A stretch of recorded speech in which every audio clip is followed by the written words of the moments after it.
Assalamualaikum warahmatullahi wabarakatuh. Hai adik-adik, balik lagi bareng Miss Sinta. Hari ini kita akan belajar mengenai latihan soal ujian sekolah seni budaya kelas 9 SMP. Ini merupakan latihan soal seni budaya yang kedua. Jadi jangan lupa tonton bagian satunya dulu ya, karena pada bagian 1 kita telah membahas nomor 1 sampai 25. Dan pada bagian yang kedua ini kita akan langsung masuk soal nomor 26. Sudah siap semua?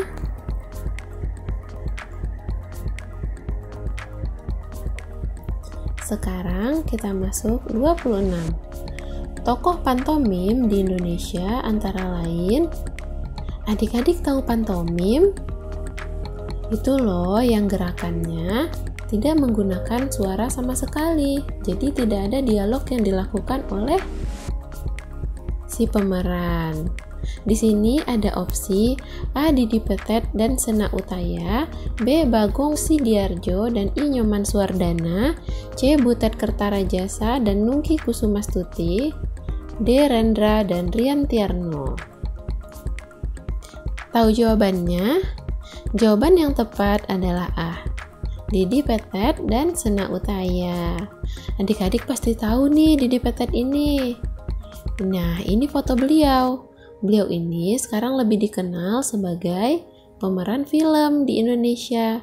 Tapi ternyata awal berkarir dulu beliau adalah salah satu tokoh pantomim yang cukup terkenal di Indonesia. 27. Seni grafis merupakan salah satu cabang seni rupa yang membentuk dua dimensi dan menggunakan teknik A. Pahat, B. Batik, C. Cetak, D. Butsir. Sebenarnya dari opsi A, B, C, dan D kita akan langsung bisa menebaknya karena di soal sudah dibilang bahwa seni grafis ini dua dimensi. Jadi kalau dua dimensi berarti dia tidak ada bentuk nyatanya yang bisa kita pegang. Berarti dari sini pilihan A, B, C, dan D, pahat, batik, dan juga butsir ini merupakan tiga dimensi. Maka jawaban yang paling tepat adalah C. 28.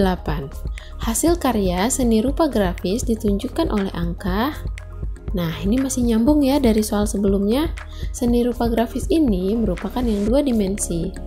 1 sablon, 2 batik, 3 foto, 4 patung, 5 stempel, 6 gerabah, 7 anyaman, 8 stik. Kira-kira mana ya yang merupakan dua dimensi?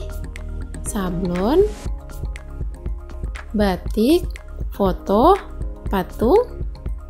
Nah, jawaban yang paling tepat adalah B, 1, 3, 5, dan 8. Karena batik, patung, kemudian gerabah, dan juga anyaman merupakan tiga dimensi.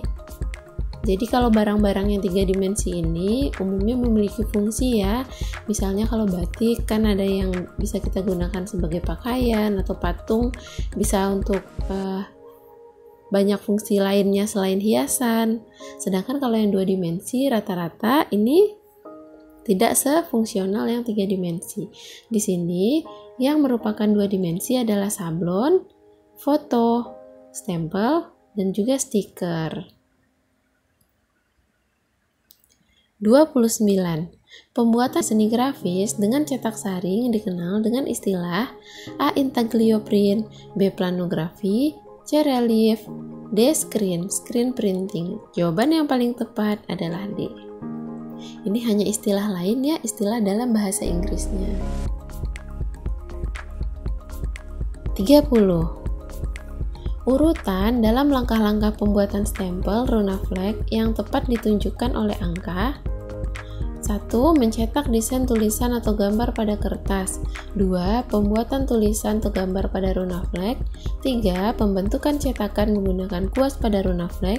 4. Penyinaran dengan sinar ultraviolet. 5. Penempelan cetakan stempel runa flag pada gagang stempel.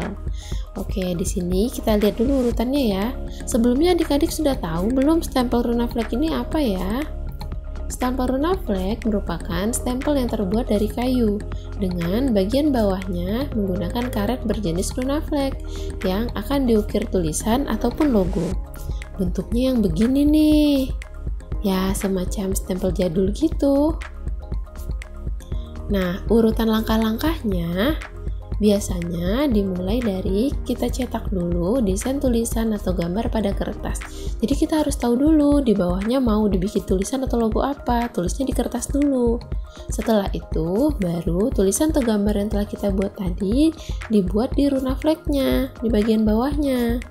Berarti sudah langsung ketahuan ya bahwa tahapan pertamanya adalah 1 dan 2. Jadi opsi yang paling mungkin adalah B dan C. Yang A dan D kita coret ya. Nah, sekarang 1, 2, 4 atau 1, 2, 3. Oke. Setelah tulisan atau gambarnya kita buat di runaflex, selanjutnya kita lakukan penyinaran dengan sinar ultraviolet. Makanya jawaban yang paling tepat adalah 1, 2, 4. Jadi opsinya adalah B.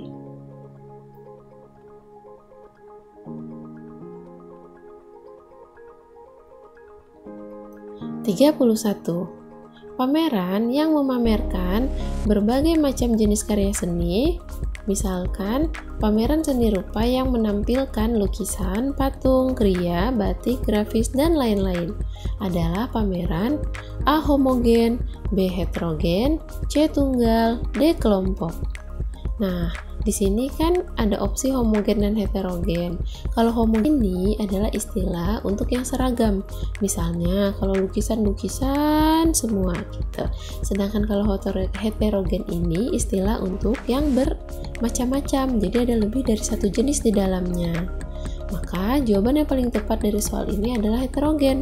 Karena di situ ada banyak jenis ya, ada patungnya, ada lukisannya, ada batik dan lainnya. 32.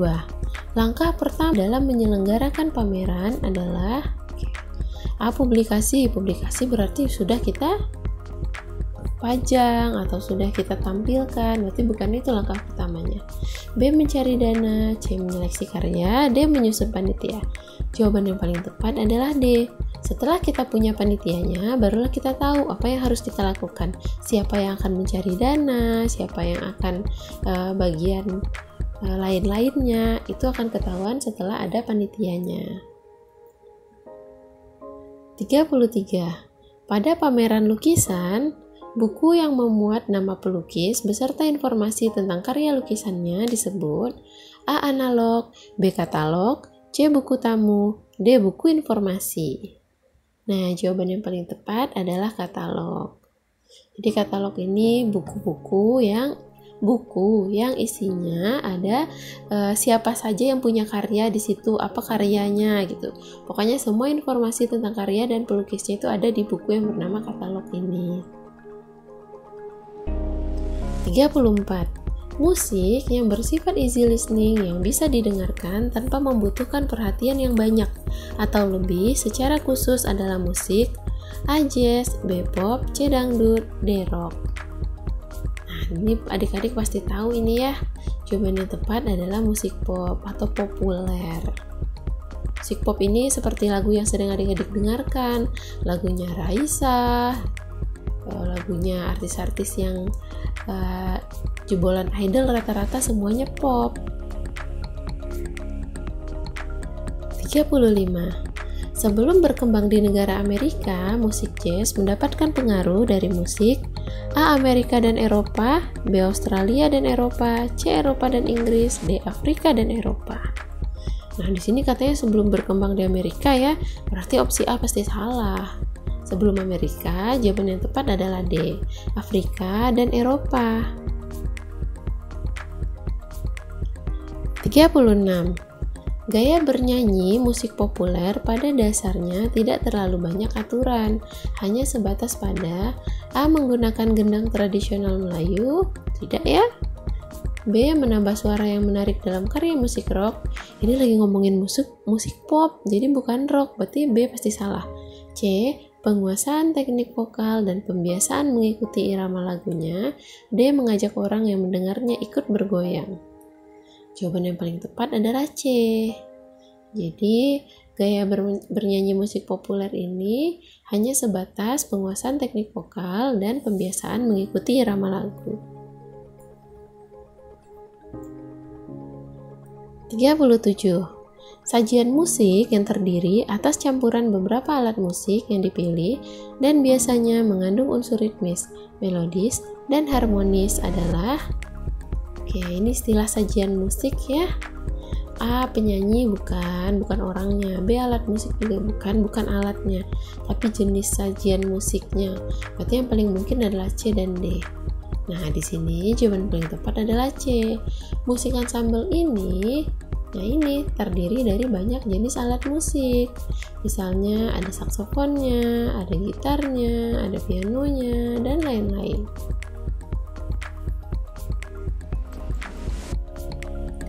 38. Alat musik ritmis yang terdiri atas sepasang kayu keras dan dimainkan dengan cara menepuk adalah, ini jawabannya adalah kastanyet ya, bukan rebana, gendang, ataupun tamborin, karena dia bilang sepasang kayu. Di kayunya ada sepasang, bentuknya seperti ini. Memainkannya dengan cara ditepuk-tepuk begini. Biasanya kastanyet ini dilakukan untuk mengiringi tarian. 39.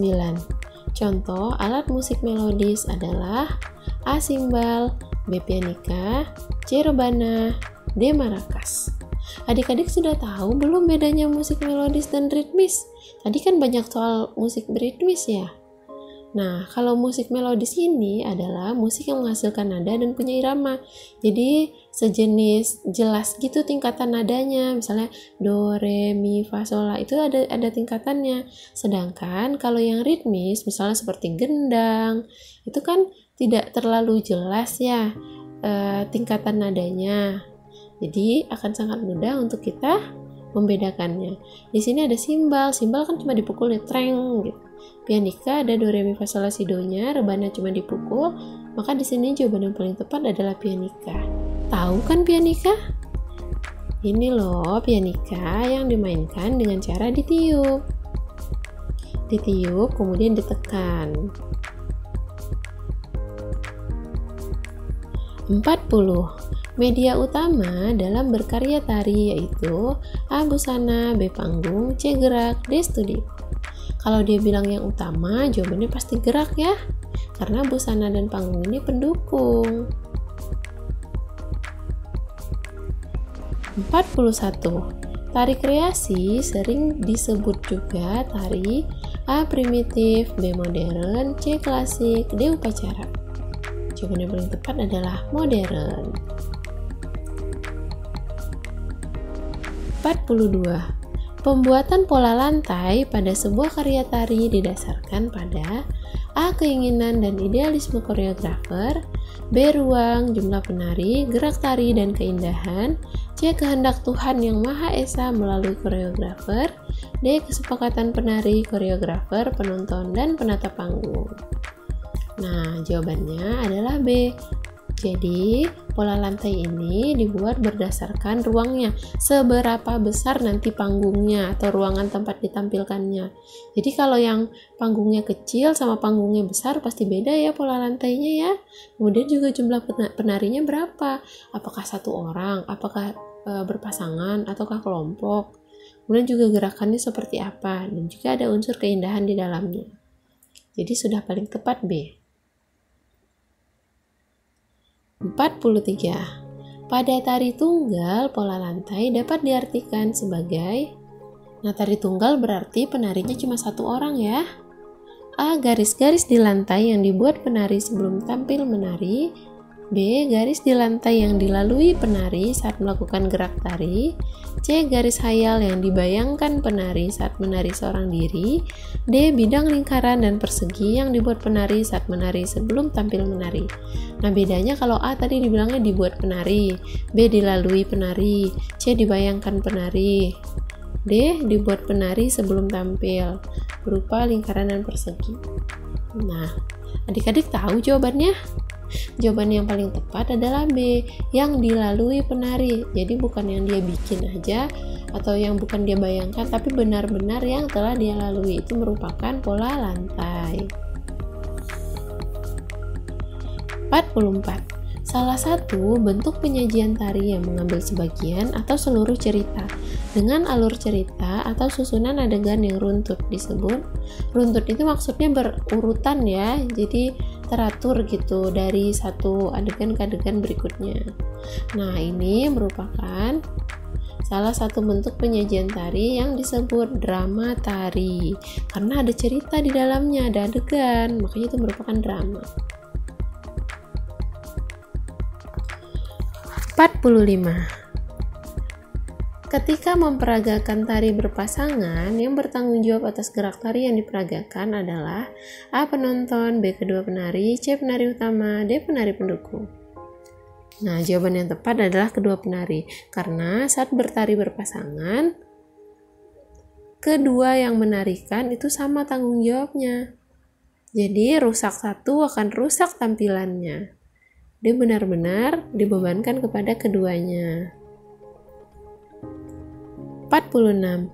Pada umumnya, musik pengiring tari Nusantara adalah A. Orkestra, B. Gamelan, C. Musik jazz, D. Musik somba. Di sini kan dia bilang kan tari Nusantara ya. Biasanya tari Nusantara ini diiringi oleh alat musik tradisional. Dari opsi A, B, C, dan D, kira-kira yang mana ya yang alat musik tradisional? Gamelan, benar. Jadi jawaban yang paling tepat adalah B, gamelan. 47.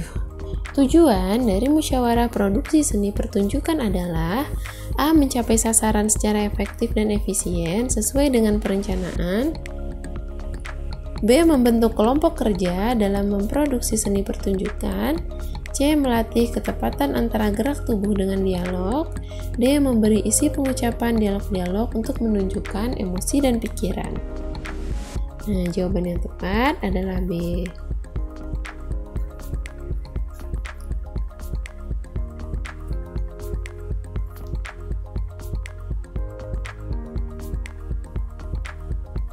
(48) Seksi yang bertanggung jawab terhadap penyediaan dana yang dibutuhkan dalam proses dan pelaksanaan pementasan seni pertunjukan adalah A. Pemimpin produksi, B. Sekretaris, C. Seksi publikasi, D. Seksi pendanaan.